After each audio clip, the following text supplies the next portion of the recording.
For today's video mga kabalons, mga boss, mga idol ay gagawa po ako ng isang heart shape mga idol. So gagamit lang po tayo ng isang pirasong 260Q na red mga idol at total nalalapit na rin po yung ating araw ng mga puso o Valentine's Day ay ibahagi ko po sa inyo kung paano gumawa. At ito mga idol, mga kabalons, mga boss ay napakasimple, napakadaling sundan. So una po natin gawin is mag-input po tayo ng ating 260Q na long balloon red. So una guys is i-stretch po natin,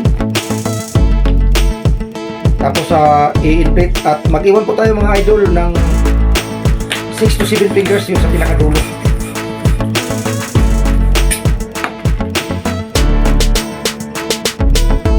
Fingers yung ating pinakadulo.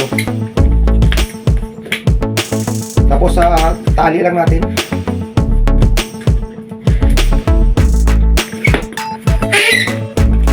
Press lang po natin mga idol para malambot yung ating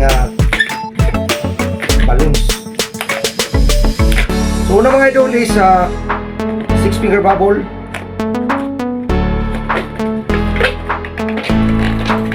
Tapos press lang po para malambot siya. So imamatch po natin yung nauna natin ginawa. Tapos iikot lang po natin ito.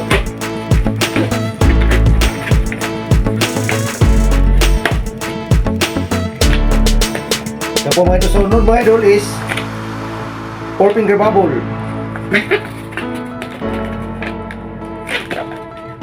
Imamatch lang po natin. Tapos ikot.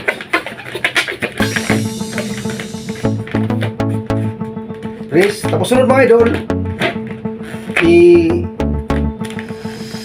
ikot natin yung ating sunod na gawin.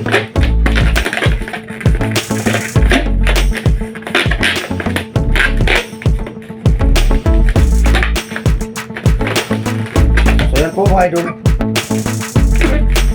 Tapos ito mga idol, ganun din natin gagawin dito sa ating maliit. Ikot lang din po natin.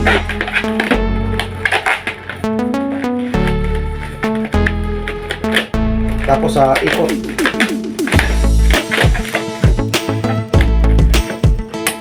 So ito mga idol, hindi naman dito kailangan yung pinakadulo. So ano lang natin dito, ikot-ikot para hindi siya mag-release ng hangin.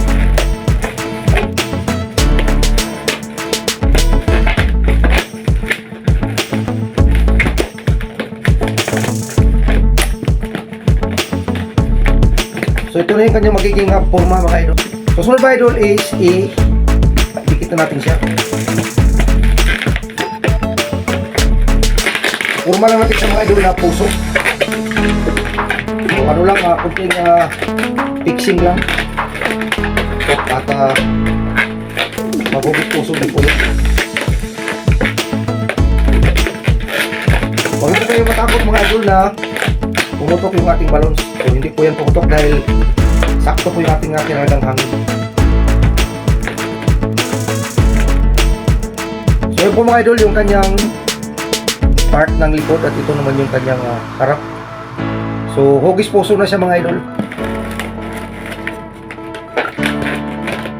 So gumamit lang po tayo mga boss, mga idol, ng isang pirasong long balloon na kulay red.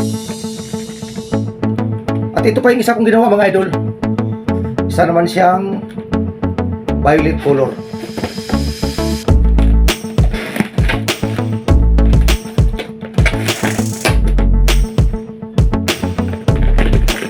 So bagay na bagay mga idol para sa darating na araw ng mga puso.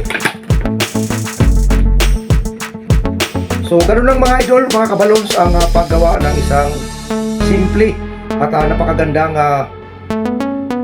heart shape na ang gamit tayo isang 260Q. So dito mga idol, pwede tayo maglagay dito ng stick. Dito sa pinakailalim pwede natin lagyan ng stick. So ayan po siya mga boss, mga idol, mga kabalons, ang aking katapos lang gawin na isang heart shape. At gumamit lang po tayo mga idol ng isang pirasong long balloons na 260Q. So napakadaling gawin mga idol, napakadaling sundan. So sana ay masundan nyo at makagawa rin po tayo ng sarili nyong heart shape na gamit ang isang pirasong 260Q na long balloons.